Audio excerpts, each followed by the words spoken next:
the Banking with Life, which is the film I did with James, like, look, I look back with a hypercritical eye on the first two documentaries I made. Like, I didn't have the resources. I didn't have the skills. I was doing a lot of it myself, like made a lot of mistakes. And it's interesting because both of those films have still had a massive impact. And by the way, launched my career. And so I want to encourage people, number one, to like, if you have the desire to create anything and get a message out there, just create it by any means necessary.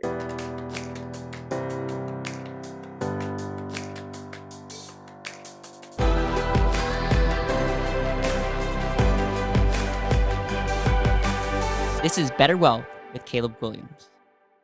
Hey everyone, welcome back to the Betterwealth podcast. I am here with the man behind Betterwealth Live and many documentaries and the video guy. Jason, you have a million names around here. Welcome to the show. Hey man, it's long overdue. I don't know. Yeah, for sure. 100 episodes. I know. I very much feel bad about that because it's interesting. I remember talking to you before starting the podcast. Like we go back, and it's so cool to like be by your side and building things that I think are going to be a game changer in our industry and just in the world of helping people get their money thing figured out. So what I would love to do, I'm going to actually tee you up a little bit more, give people a little bit more context. And I would love to like dive into your story. And I know that you have some really interesting takes to this whole game of money, of infinite banking and what you've done. But then I also want to just say this. If you're a creator, you're into video, or if you know somebody that is big into video, have them watch this because of a couple reasons. Jason's story is incredible. Like you've taken something that a lot of people can't make any money on and you've built a business around it. But also at Betterwealth, we are changing the game when it comes to getting our content out into the world. And I firmly believe video is the key. And I just remember going back to one of our key conversations when you held up your phone. It was like, I believe in the screen. So with that, my friend, why don't you give a little bit of info on who you are? And then I would love to go down just like how you got introduced to infinite banking. And by the way, we could talk about politics. I'm opening the door and hopefully I don't regret that, but I say, let's go. Nothing's off the table, man. Not in this space. So, well, I am super excited, not only just to be on the show, but be on the show as somebody who's on the Betterwealth team. And that's just something that's developed over the last few months. I know you and I had been talking about it for a while. Like we knew we were going to work together in some way. Didn't know how that was going to come about. And, just to go back a ways, because I'm not going to reveal my age, but I'm one of the older members of the Betterwealth team, which isn't hard to do. I mean, it's like so many of the people on the Betterwealth team are some of the sharpest, most motivated, hardworking people under 30 that I've ever met in my life. And so you guys totally help me level up and keep up. So sometimes I'm going to say I appreciate it. And sometimes it is a challenge. And, but I was into filmmaking and video production when I was in high school. In fact, that's what I did with my friends. And this is back in the day of VHS cameras, right? And we had to edit in camera. Like we would shoot videos and make little movies, and we had to shoot it in order and, make sure our cuts were, and we had to make the timing. Like there was even like a 1.5 second lag between hitting record and when it would actually record onto the tape. So it was, it was really janky when you look back on it. But even then I was really, interested in the technology. And so when it came to me graduating high school, I decided to go to film school. So I went to film school in Rochester, New York. I went to a technical school there called Rochester Institute of Technology. And it was the coldest year of my life. That was not fun. I only lasted a year there. But in that first year, we were immersed in filmmaking, in the 16 millimeter filmmaking, like the old school filmmaking and storytelling and all of that. And I remember even back then, this was in 1992, so now everybody's doing the math. But I remember a guy came in with 2 huge suitcases that he opened up, and it had computers in it. And he showed what was the first, or that I knew of, the first Avid nonlinear editing system computer-based nonlinear editing system that I had ever seen. And back then it was still very, very new. And so I remember seeing it, and I remember visiting the guys in the computer animation lab who were working on the original, like, early days before, of Pixar type stuff, and looking at that, and back then thinking, that's not real filmmaking. Like, real filmmaking is this cameras and reels and, developing stuff. And so, I went into film school, ended up with a theater program at Ohio State and film, but my true passion was film. And I worked on my first independent film that year, a couple of years later in Columbus, Ohio. And long story short is, when I was in my college career, realized I didn't want to go out to Los Angeles, realized I didn't want to make that move into the industry.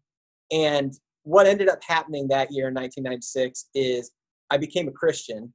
That was a revolutionary thing for me. I had grown up never hearing the gospel, not in a Christian home. And when that happened to me, it really reframed what I wanted to set my life to. And so I was like, well, I'm still interested in making films, but I've got to get my life oriented around God and my discipleship journey.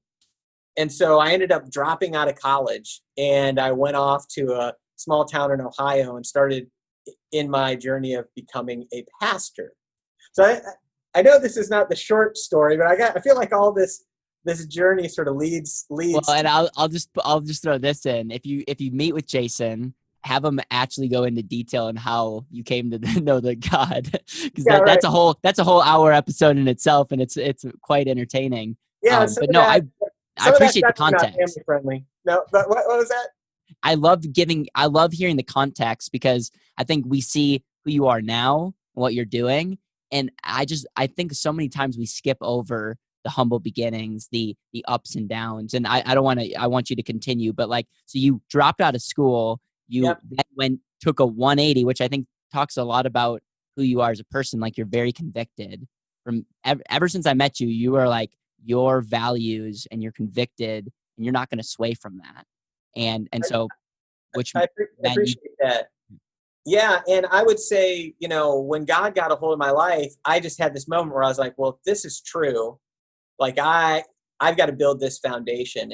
And through that journey, the woman who is now my wife of 21 years was foundational in my journey to Christ. And so I thought I was going to just go be a pastor. And so I was in training for that. I ended up going out, starting a church in 2003 down in Cincinnati, Ohio.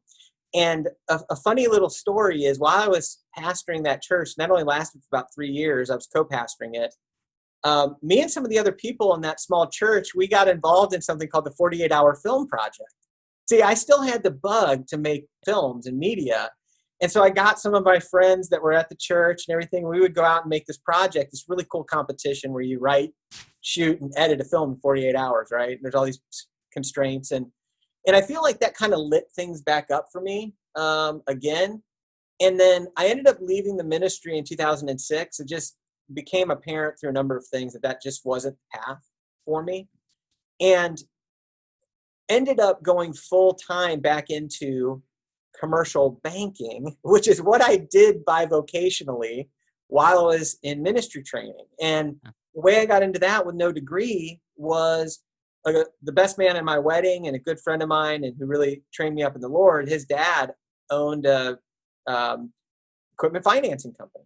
So I got in there, no degree, learned the business, started learning all this stuff. And it was during that time. And then after I left the ministry, I went and I worked at Chase Bank with the business banking division, worked with companies that did anywhere from $2 to $50 million a year in revenue. And what I was doing was I was talking to all these folks about how they should lease equipment, because there's a thing called opportunity cost, and they shouldn't pay cash because they can invest that cash in their business in a different way and get a greater return. And so I was learning all of these different things about money and how money worked, but I was using it on behalf of the bank, right? And so coming up into the financial crisis of 2007, 2008, shortly before that, while I was at Chase Bank, I got involved in Ron Paul's campaign. And Ron Paul was the first political campaign I ever got involved in. And through that campaign, just the message resonated with me. It's where I started towards my beliefs around libertarian politics, but really Austrian economics and understanding things about the Federal Reserve and the boom bust cycle and all of these crazy ideas. And Caleb, you know a little bit about me in this, that when I get onto interesting ideas, I tend to go down the rabbit hole. Yeah. Yeah. And so with Ron Paul, like, I started exploring all of these different ideas. And as I started doing that, I started to realize that, number one, I was miserable in equipment financing and commercial banking. Like, I was turned 35 years old. The financial crisis was we were in the middle of it. I started to realize there wasn't any security in what I was doing. And I was like, look, 10 years are going to pass in my life. And am I going to want to be doing this in 10 years? And it was at that moment, 35 years old. My son was like 9 years old, bills, mortgage, all that stuff. And I remember telling my wife, like, look, I think I want to change careers. I think I want to go into media production, which is just like another 180, right? Yeah. So that is where that idea came about. It was 10 years ago. And I had an opportunity to leverage some work I was doing in the political education world.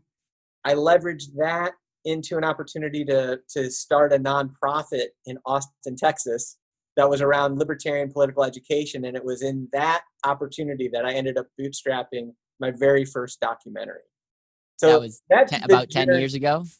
Yeah, 10 years ago. So prior to 35 years old, I hadn't done anything professionally in filmmaking, or any work I had done was irrelevant, right? Because I told you that story. I was working in, real film, right? I hadn't picked up a computer. I didn't have email in college. And so now I was trying to enter into a field that was completely different than anything I knew about. So I had to learn everything from scratch. Why film? Like, what was that? Like, what drew you to that? I mean, obviously you were always kind of interested as you were growing up, but like, you're in banking, you look at your life and you're like, something needs to change. Why did you go there? Yeah. My first memory as a human being, I think I was like 2.5. I was in a drive-in movie, and it was a scene from Star Wars. It's a scene in the Jawas, right? I'm in the back of my dad's truck at the drive-in movie theater in the 70s. And, that imprint was on my life. And I grew up always loving movies. And I always had a desire and a thought in my mind, like, I wanted to make movies. And it wasn't until I got into college that I realized not everybody thought that. Like, I just thought everybody wanted to go make movies, right? And no, we would make these movies in high school, and people would be like floored by how good they were. I mean, I don't know how good they really were, but people would be like, wow, that's really cool or whatever. And I remember it just came naturally to me and my buddies. And so I started to realize, like, there's something about that. And I went on a journey of exploration when I was at the bank before I left. Actually, before challenges were cool, I did something called the 100-Day Challenge, where what I did was I decided I was going to write for 100 days about this career change journey. I was like, in 100 days, I want to be able to leave my job at the bank and be clear about what it is I want to do. And I started exploring ideas like, what am I gifted in? What am I passionate about? What is the career capital that I've accumulated up till now that can be used in this endeavor, right? And so as I was going through that, I was like, look, I think what I want to do is make films about important ideas, work around ideas that I want to spread into the world. Like, I started just having these things that were clear to me about it. And it was 111 days after I started that journey that I got the phone call to get recruited to go do this thing. So that's a whole nother rabbit trail. But the truth is that I just did a journey within. Yeah. And ever since I stepped forward in that journey within, like, I've seen the doors open to move me through that path. And so when you talk about being in an industry that frankly, a lot of people I know in it don't really necessarily don't make a lot of money, don't necessarily experience a lot of success. I feel like God has really been weaving that together, from way back at the beginning. And as I've continued on the path, it's sort of like been in success in spite of myself, in a lot of ways. And so part of that journey was I wanted to continue to make content about economic ideas. And so one of the interesting things that happened was when I made that documentary, I made a documentary called Nullification, which is about the Constitution and states pushing back against federal power. And out of that, I ended up with a mentor of mine named John Papola, who started a company called Emergent Order in Austin, Texas. And they had created some rap videos about Keynes and Hayek. So economics rap videos that ended up getting millions and millions of views on YouTube. And they were so high production value, very interesting, clever, well-written. And I was just like, I want to meet this guy. And I heard through the grapevine he was coming to Austin. So I just I got on Facebook, friended him, messaged him. And within 48 hours, I was having lunch with him. And a week later, I was in Vegas with him. We were at an event. And, again, going back to your podcast recently about networking being extremely valuable. I mean, we could go so many rabbit trails, but that literally started me down the path of a mentorship that lasted about 3.5 years, where I was able to learn in a quick amount of time all of the skills I didn't have. I was in banking. How am I going to start a career in media production? No, it's like the complete opposite. Yeah. So I was able to come in and mentor people who had worked at Spike, MTV, Nickelodeon, learn writing, producing, directing, and wow, they were making films about economic ideas and libertarian ideas. It was just like the perfect match. And again, I just felt like God divinely orchestrated that to put that together. So is when you went through that whole journey, is that what got you introduced to like the Nelson Nash Institute and infinite banking? Like how did that work work out? Hey, give me 1 second. I just want to check something real quick. Good. Okay. And then I'm going to pick right up from there. So we're good. Okay, cool. I just want to make sure I didn't lose any batteries or anything. Okay. Yeah. Yeah. One man shoot here going on. So my introduction to the infinite banking concept is really kind of interesting. So I made this documentary, and what happened was I was on a multi-state tour filming the documentary, and then once it was done, sort of promoted it. And so at one of those events, it was in Fort Worth, Texas, there was a guy who bought a table at that event named James Nethery, who is out of Fort Worth, Texas, and he's an infinite banking agent. And he had this book, Become Your Own Banker. And we ended up sharing a table. So I had my DVDs, he had his books. And so it was just like we started talking, and I ended up getting the book from him. I'd never really heard about it. And, didn't know anything about Nelson Nash. Kind of like a lot of people, didn't really read the book right away. Then I ended up looking at it, checked it out, read it, was kind of confused by it. And frankly, and something Nelson would share with me, or we would talk about later, is, my 10 years of being in commercial banking, because that's how long I really was in the industry, had created an obstacle in my mind about really understanding what he was talking about. Yeah. And so it took me about 2 years of just sort of conversations with James, reading, thinking, and then eventually it was Bob Murphy, who I had also known through my work in libertarian ideas and making the documentary. Me and Bob had spoken at some events before. I really respected Bob. And when his book came out about how privatized banking really works, I was like, oh, Murphy's in on this idea? I was like, okay, I am going to figure this out. So that's what I did. I decided to just dig right back into it. The lights came on for me. And shortly after that, I just decided, I told James, I said, look, I got to get one of these policies going. Yeah. And so that was in, I think I started my policy in 2013, my first policy. And it really was, it was an interesting idea. Was there anything that resonated? Because Bob Murphy, obviously, like, you respect his political views, his thoughts on economics. And so the fact that he's all in, it's like, okay, that's enough credibility for me. But what were some things about the infinite banking concept, whole life insurance, what you were learning that were like, I think there's something here? Yeah. So when I understood that there was a way to, as Nelson would say, secede from the, the snakes and dragons, right? Secede from the commercial banking world, like to find a way to not be beholden to the banks and to be able to recapture your interest, and also it was really powerful as I was starting to build my business, have access to capital.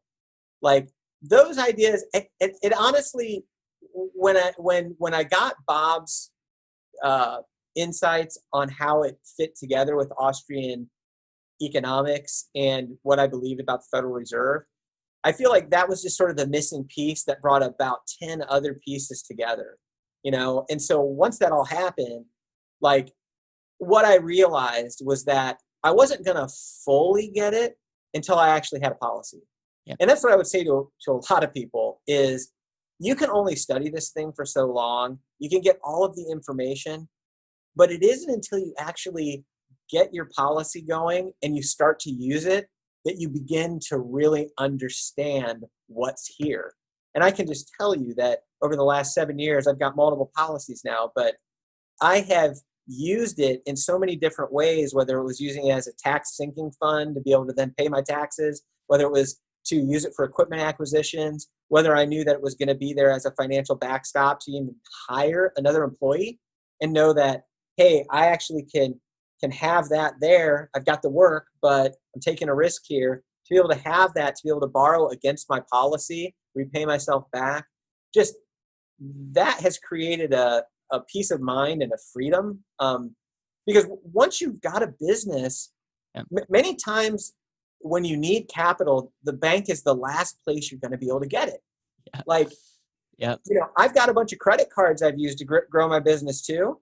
And so sometimes like I would actually put charges on credit cards and then I'd be like, man, I need access to a little bit more capital right now to complete something or to do some expansion. Yep. And I had it available in a place I couldn't have gotten it from the banks. Yep. And then, grow, have an opportunity, pay everything off. Like opportunity cost and having access to capital, just a difference maker. And it's been super powerful for me. Nelson talks about the golden rule. Those who have the gold make the rules. 100%. And I think it's so beautiful because it's one of those things where you don't even like super analytical people, which I think you have a combination of both. Like you want to know, but you're also like, I get it. It'll kind of work itself out. But super analytical people like to like pick apart certain things. But the whole philosophy is put your money in a place where you have ownership, you have control, which is huge, where it's not going to actually end up screwing up the system even more. But then you have control of that capital. And for you, I mean, didn't you use it to acquire a company recently? Like you are obviously have used it in some powerful ways to increase your status, increase your wealth, increase your ability to impact. And Jason, that's a perfect example of how like what we teach of you being your greatest asset and investing in the kind of results that you want to get.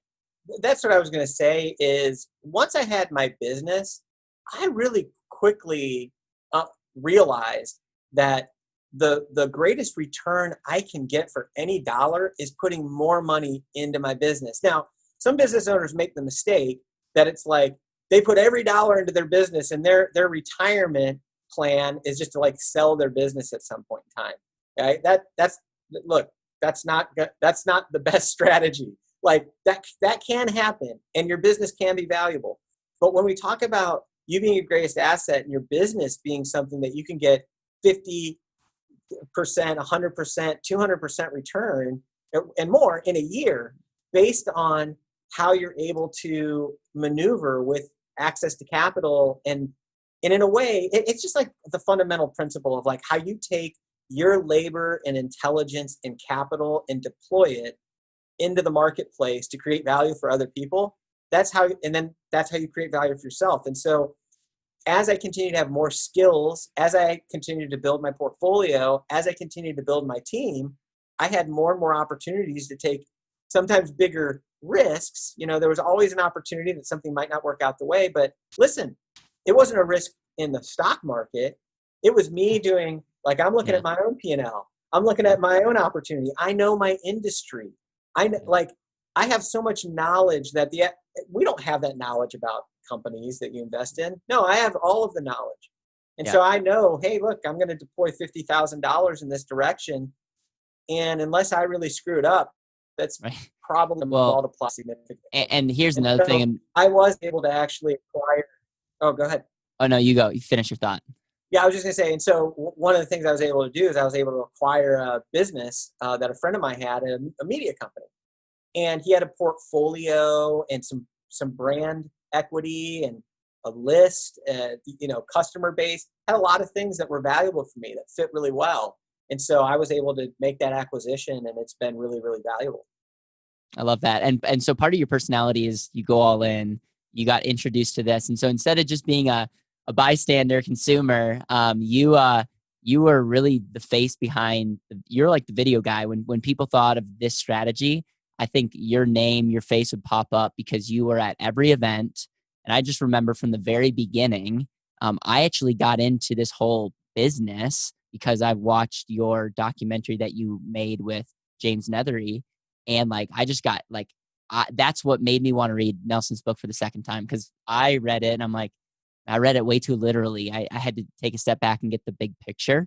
And so your work definitely, you probably recorded a lot of the think tank videos that I saw. And so I'm ultimately here. It's kind of ironic that we're working together because you were the one that really, through your lens, through your skill, made it possible for me to even learn. And so why don't you talk about your journey in that, and then doing the Nelson Nash documentary. And then I want to set up how we really made the jump together. And I am so pumped, even more so hearing your story for the fifth or sixth time, just realizing how awesome it is that we get to be working on something that's going to have a generational impact. Yeah. Well, yeah. And it's funny. One thing I want to say is, the Banking with Life, which is the film I did with James, look, I look back with a hypercritical eye on the first two documentaries I made. I didn't have the resources. I didn't have the skills. I was doing a lot of it myself, made a lot of mistakes. And it's interesting because both of those films have still had a massive impact. And by the way, launched my career. And so I want to encourage people, number one, to if you have the desire to create anything and get a message out there, just create it by any means necessary. Because I made my first documentary. I used Costco's return policy on 3 cameras. They have a 90-day return policy. I didn't have any money.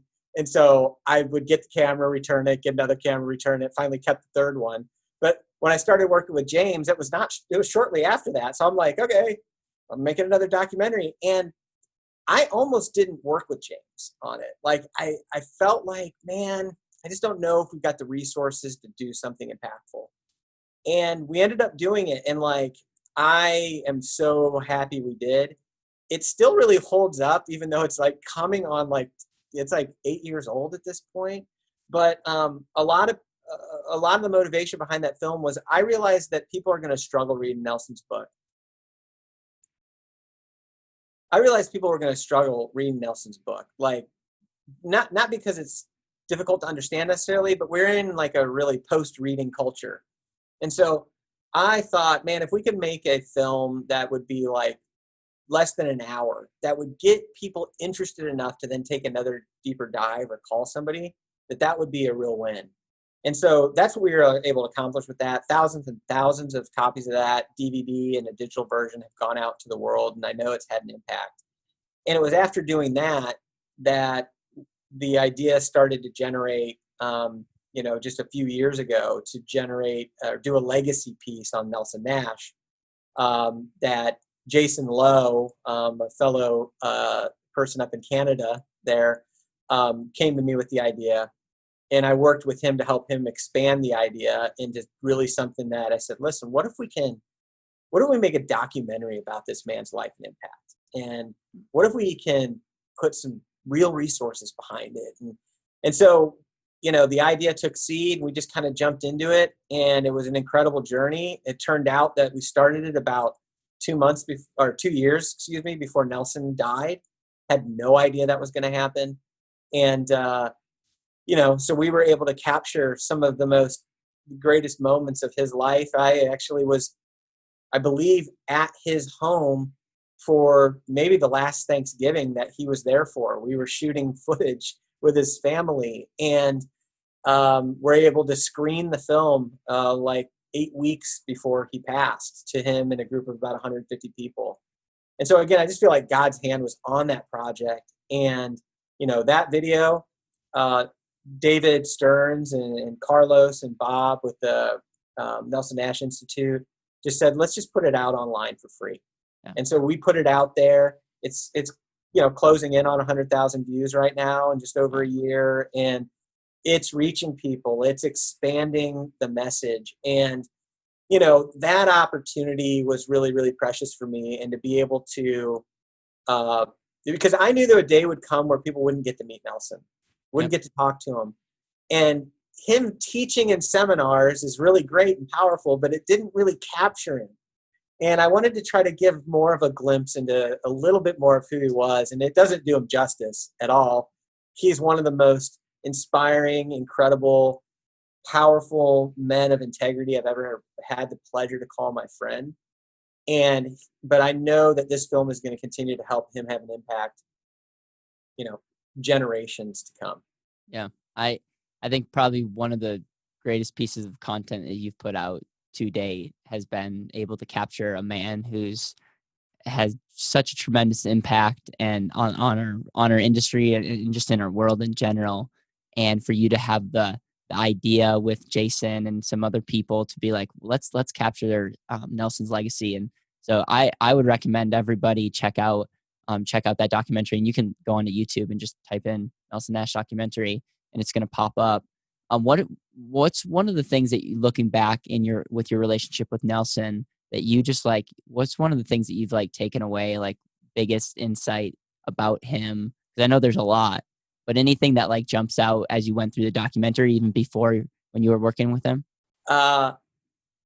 I've thought about this before, and, obviously one of the most powerful things about him was just how unapologetic he was about his faith, how he didn't hold back on that at all, really on anything he believed.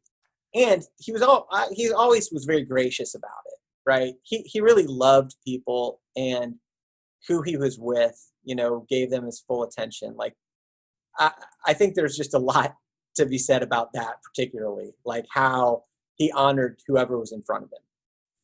And there's something that I've thought about, and I'm going to draw another parallel. I had some opportunities to work with Ron Paul, really, really love who Ron Paul is and what he's done in the world.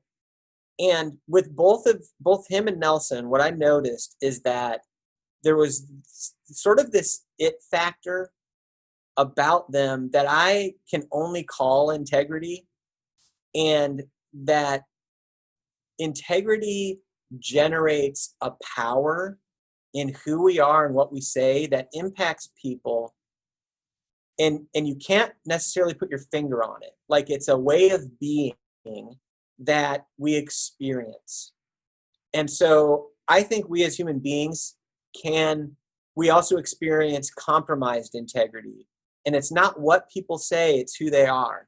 Yeah. And it's like a fracture in who they are as they move through the world. And so the reason I bring this up is because, both of those men had messages that generated movements, and they were powerful messages, but they weren't necessarily the most articulate messengers or most like they're unassuming, humble, old men, and so his integrity is what gave and gives his message power.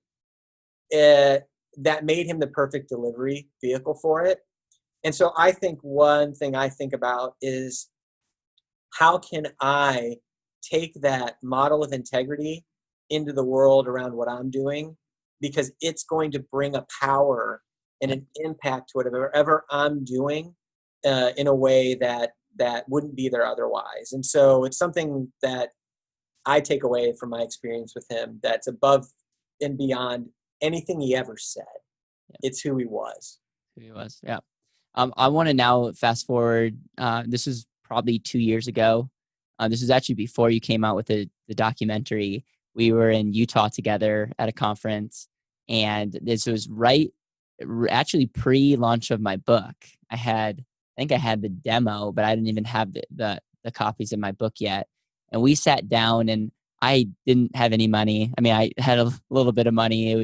I think Dan and I were just kind of starting off. Greg was still alive and helping us with Betterwealth. And I remember just having a conversation. I think you remember over the fire, and just being like, I don't know how this will look or what this will look like, but I do know that I want Jason to be a part of what we're doing, because talking about the it factor, you have it. You also have the most context of anyone else in this industry, like economics, like the people. You're very connected. And you've also done 2 documentaries specifically on this strategy. And I was thinking back, like ever since I even started Betterwealth, it was like, if people understood what we know about money, there will be a line outside the door. But we have to it's on us. It's on us to share that in a way where they can be drawn into that. And so it's been, you also know how frugal I am and how I'm like, you know me personally, you know that. It's kind of the running joke around here. So it's kind of, we had like this 1.5 years of like just calls and getting closer and getting clarity. And I think very soon after us really having that conversation, I was like, I know a documentary needs to happen.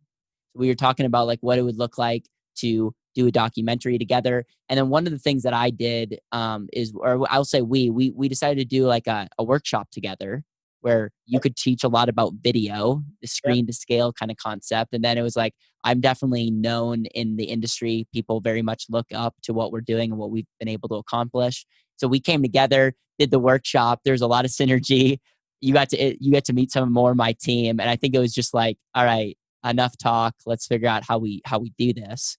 Yeah. And so so now where we're at, it's like, what's the vision in the way that you see, like, what's the opportunity? Because the way that when I say like, I want to create a documentary, that's kind of like, okay, what does that actually mean? And then what I want to do next is talk about kind of a vlog idea, but it's a different project, but I think they both go hand in hand.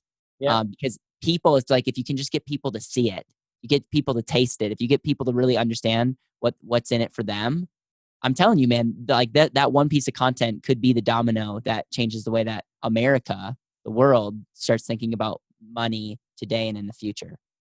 Yeah. And one of the things, part of my journey, is I've had the opportunity to work with some of the biggest direct response, financial publishing companies in the world that create video content for sales and marketing funnels that generate customers and revenue. And so through my whole journey, I've taken these different pieces, which is, okay, create great content and storytelling, but how can we do it in a way also that has, I say a sales dimension to it, but the fact is we've got to move people through a process of unawareness to awareness to understanding to action. And that looks like a sales process, because at the end of the day, if they're going to change their life, they've got to buy a couple of products, financial products, and they've got to put some money to work.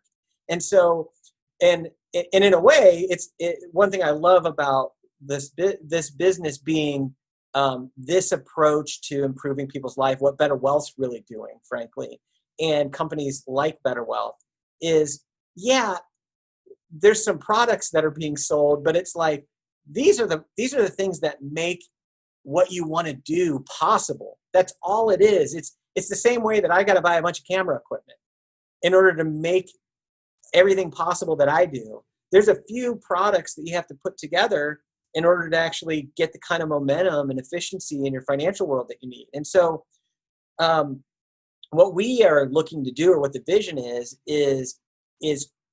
and this is also something I would encourage anybody who's got a business, who's looking to do any content creation in their business right now, to really listen to, is recognizing that we've got to do things to create awareness, affinity, and authority with people out there who either don't know that they need this or want this, or that they have a financial need, or, all of these types of things. And so we've decided that, number one, what we've got to do is we've got to saturate the marketplace with really powerful content that serves people.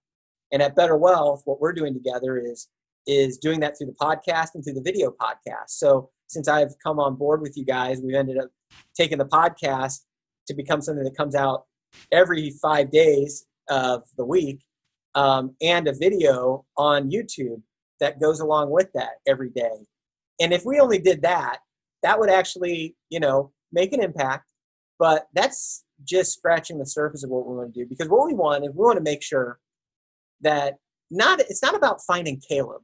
It's not about finding better wealth.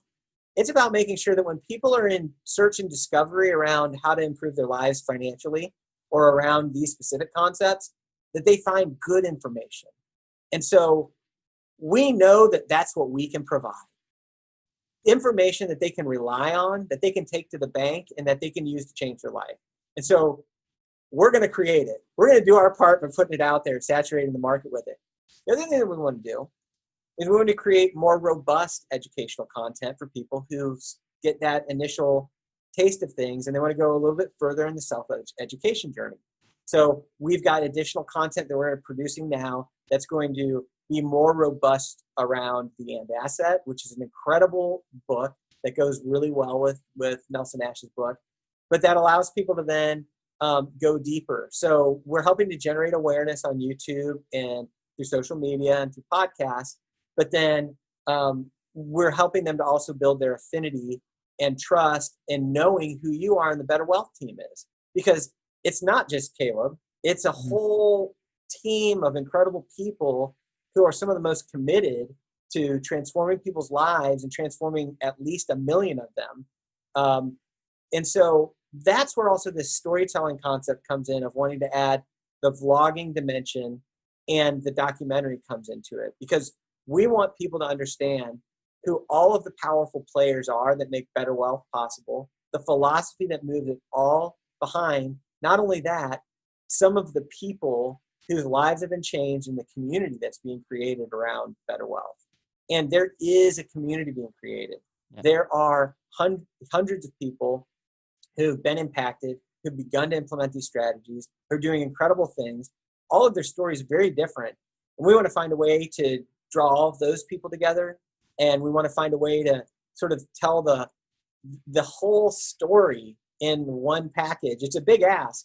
But I think that this documentary that we're making is going to be a really key way to do that in a package. And then through that, we're talking about wanting to do a lot of documentation around what actually happens on a day-to-day basis with you, Dan, Jeremy, the other players who are helping people go through this journey as well, and highlight the creation of some of the proprietary and incredible tools that you guys have created as well, that have just been released on the new Betterwealth website, and there's more to come. So I feel like I'm not even doing any justice, but the truth is that we've got a massive job that we're committed to doing together.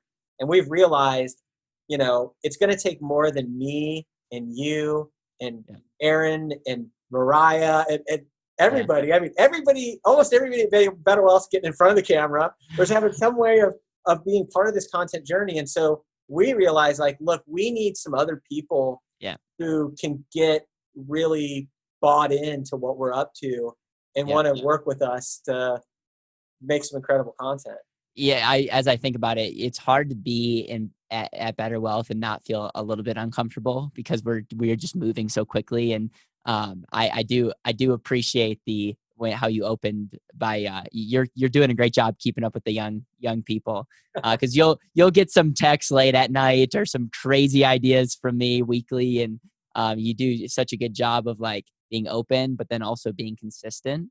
And when I think of the documentary, I just think of like, man, if we had that one piece of content that if you had an hour or less, you could like get a solid understanding of not only why, how, but what exactly you need to do to get the kind of results that you want, what you can do with your money today. Like that piece, I will make a bold statement. I don't think that piece has been made. Because if it has, I would have like been using it a lot. I think there's a lot of good pieces, including my book. Like you said, people are not reading. Like my book's a great place to start. Nelson's has a great book like that can get you to start changing your mindset. I think documentary, wherever it's held, that's a whole nother thing, is like where it will be held, but just getting people to see that like there is a better way with the strategy. And then the vlog is just an idea of like, let's start documenting what we're doing. Like a bold statement, 1 million people in the next 5 years. Whether we make that or not, we're on a journey that is going to make an impact in our country. And like, I want to start documenting that. It's interesting. I'm speaking at a group later this month. And one of the things that they want is they just want to know what my setup is. So I'm going back and giving them the beginner setup when I started with an iPad Pro and my Mac. Then going to talk about what we're currently doing. And like, this is documentation. Part of the podcast is my ability to just document where we're going, but we have so many extraordinary people too. I mean, each person on the team could have their own podcast. Oh yeah, 100%. It's just like, it's really special to me to think that we could have an ability to start documenting that. And so there's a couple of reasons why I want to have Jason on the show. Number one, remarkable story. Shame on me for not having you on sooner. Number two, stay tuned for what's to come, ladies and gentlemen, because it's going to be good. And number three, if you're somebody that resonates with our mission, our message, if you hear Jason's story and maybe resonate a little bit with him, like I'm telling you, we want to create a platform and opportunities and invite you to really come in and say, like, what does this look like? How can I use my creative skills? Because the bigger vision here is, how do we create a network? How do we create a platform to share our message of not just the and asset, but how you can start taking control, how you can be seeking results, and ultimately how you can be living life for more than just yourself. I think there's a lot of power and wealth that come from that. And we want to start documenting the journey. And so we don't know exactly what that looks like, but like, we at least wanted to do our part and document this, because I think from the very beginning, Jason, I've been a broken record. Like, I know we can get our story out if we can document, because every time someone comes to our house or like hears our story, they're like raving fans. Yeah. So we got to scale that. Yeah. Yeah. And so that's the message we're putting out there is look, we're looking for other people who think they have the skills, the desire, and the passion to help us. And it's a lot of fun. We're having a great time. And, we're having an impact.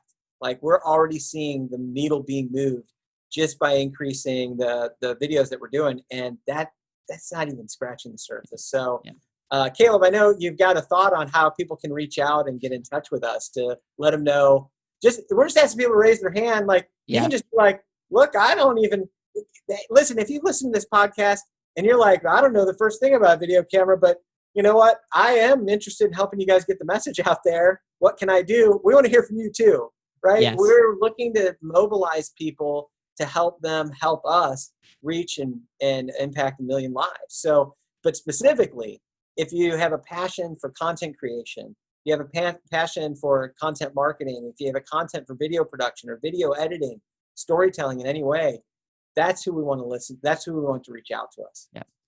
I ditto everything that you're saying. Like, there's two types of people. There's the person that's listening to this and that wants to raise their hand, or there's the parent or somebody that knows someone talented that needs to share this episode with that individual. Because again, we're just trying to figure out what this looks like. And I'm a big believer in the person versus the product or the job description, although we have fleshed out what that kind of looks like. And so Jason, thank you from the bottom of my heart for like taking a chance on me, for even talking to me 3 years ago when I really you had no reason to sit down and talk with me at all. And thank you for your heart and your work ethic, because I'll brag on you for a second. For someone that has so much that they're doing and that they can do, the fact that you spend so much time and so much personal time investment, I know I'm going to look back on this time and be like, that I just humbled by the fact that I get to work with you so closely and build something that's going to be incredible. Well, it took a particular kind of company and kind of person, Caleb, to get me to consider coming on board in this kind of way. Like I can't think of anybody else I would have jumped on with. And so, thank you, and thanks for keeping me jumping and moving and staying young, frankly. All right. If this resonates with anybody, or if you know someone that this will resonate with, make sure that they can email me, Caleb@betterwealth.com. That's Caleb@betterwealth.com. And just email with the description Betterwealth video. Like, even if you just have an idea, if you resonate with anything about this content, or you know somebody, make sure that they reach out to us, because we are in the ideation stage of just figuring out what this looks like. Jason, anything else that you want to say about the whole video, what we're trying to build? I would say that I am bullish on video and on the impact that we're going to continue to have from phone to phone, or from screen to screen, from device to device. I know sometimes people look at these devices as though there's something that's generating all sorts of trouble, and maybe that life isn't so good because everybody's so distracted, and really the tool is a tool. Mm-hmm. We have the ability to directly connect with people eye to eye through the devices that we all carry around in our pockets. It's up to us to use that to have an impact for positive and good, and to make a change in people's lives more quickly and easily and directly than we've ever been able to do in the history of the world. So let's do that. Let's take that as a challenge and as a duty and as something that we use to really make the world a better place. And I know that that's what you're doing. And that's what I want to do. And I would encourage anybody else to do that as well. That's so beautifully said. Thank you. Jason, you've not only heard, but you've probably edited one or two of my interviews. So you know how I love to end every episode, mainly because I just like to go back to people's roots and go back to the big picture. And so if this was your last day on earth and you were with the people that you love the most, what would you want to make sure to communicate? What would you want to make sure to pass down? What would you want to make sure to get across, knowing that this was your last conversation? Yeah, I would say honor yourself. And there's a time in my Christian journey and my understanding of like who I am and who God is, where I would have thought that wasn't right. Like that honoring ourselves is somehow selfish, or is like lifting ourselves up in some way. But I came to realize that actually God created us so uniquely and individually and packed us with a way to impact the world that only we uniquely can. Like that's how he wanted it. And so it's only when we honor ourselves that we can tap into that unique calling that God wants to move through us. So that's what I would say. Honor ourselves so that we can fulfill the calling that God's placed in our lives. I love that. How can people reach out to you and continue to follow the work that you're doing? Well, they can reach out to me at jason@betterwealth.com right now, and also come to my website, jasonrink.com. You'll find what I'm up to there, and come find me on Facebook. That's where we get into the real political and interesting conversations that we didn't get into here, but hey, maybe down the road. So anyway, find me and say hi on social media. I accept almost all friend requests and love to find out what's going on in people's lives. Jason, dude, I appreciate you so much. Thank you so much for finally coming on the show, and I'm excited to build an empire with you. Yeah, you too, man. Love it. Thanks. Thank you so much for listening to the Betterwealth podcast. It would mean the world to me if you could hit subscribe, leave a review, and share this with the people that you know and love.